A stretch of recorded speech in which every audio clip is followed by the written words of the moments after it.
What's up guys, Jay here, and we are back for part 4 of our SportStack Beginner Guide series. And today we're going to be looking at the exchange. So now we're really getting into the meat of exactly what SportStack is.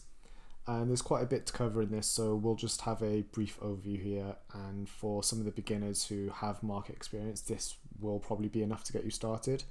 But for others who aren't so familiar with betting exchanges, we can go into buying and selling players a bit more in some upcoming videos, so don't panic if there are bits that don't quite make sense to you.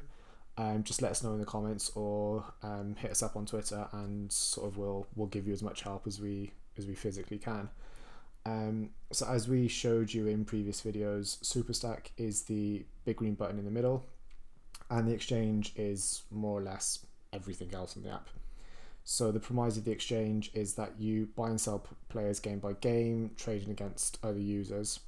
So whereas with SuperStack, you place your bet before kickoff and wait until full time for it to pay out. With the exchange, you could buy a player in play and sell him minutes later if you wanted to. So the exchange offers tons of flexibility in that regard. So let's take a quick tour of a couple of the tabs. And then get into a game to have a look at and see where we can make some money. So first off, we will glance at the players tab, where you can search for any player on the app and find their profile with their historical scores. This tab also has panels for the biggest movers, trade activity, hot and cold players. We spoke about these a little bit in our sort of new features video, which is linked in the description, so go check that out. But largely they're cosmetic features, so we won't go into too much detail here. So the matches tab shows the open markets under the today and upcoming sections, along with recently completed fixtures and the launch schedule for markets that aren't yet open. So we'll go ahead here and jump into Man City Norwich. So you'll see a list of the players arranged on tabs for either team. Each player has a buy and sell price. So let's use David Silva as an example. He has a buy price of 60p. So if you think he'll perform better than that, you would buy him, whilst the sell price is 58p. So if you think he'll perform worse than that, then you would sell him. So tapping on his name brings up his graph where you can see how his price has moved, and the line shows the mid price, which is the average of his buy and sell price. One thing to note here is that obviously we recorded this as the lineups were announced, so if you actually wanted to see his price movement sort of before that, just hit the open sort of text there rather than in play. So the open will show you his price movement between when the market opened and basically before kickoff. So the payouts come at the end of the game, and they're bound between 0 and 100p. This means that if you buy David Silva for 60p, the most you can lose by him performing badly is 60p per share.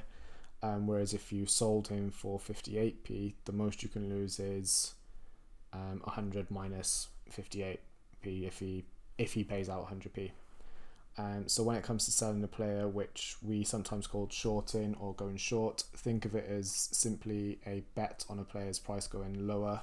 There's really no sort of wizardry or magic involved in selling something that you don't already own. So with these bets, you can profit either by cashing out during the game or waiting until full time for the player's sort of full payout.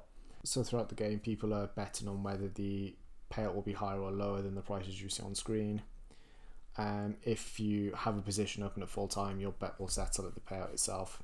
So to illustrate, we'll jump into the Man City Norwich game again and buy one player and sell another. So we'll buy one share of David Silva and sell one share of Eric Garcia. So you simply hit the buy button, adjust the number of shares and hit buy, and you do the same again to sell a player, and basically your trades are all set up. So we'll come back to this now just after halftime and see where we are. Okay, so it's just a couple of minutes after halftime, so I thought this would be a good time to basically check in on both of our trades, really, the long on David Silva and the short on Eric Garcia. So we've been quite fortunate. Eric Garcia got subbed off at halftime. You've got to love pep rotation at times, but he was looking half decent anyway. David Silva, on the other hand, hasn't come off, hasn't scored or got an assist yet. However, his payout is incredibly high, but we're actually going to bank some profit here. So we're now going to sell our one share for 65p, and therefore banking 5 pence in profit. And obviously, if you were, if you're trading 100, 200 shares, then you multiply that, so sort of 1 pence over 200 shares, that's £10 that you've banked here.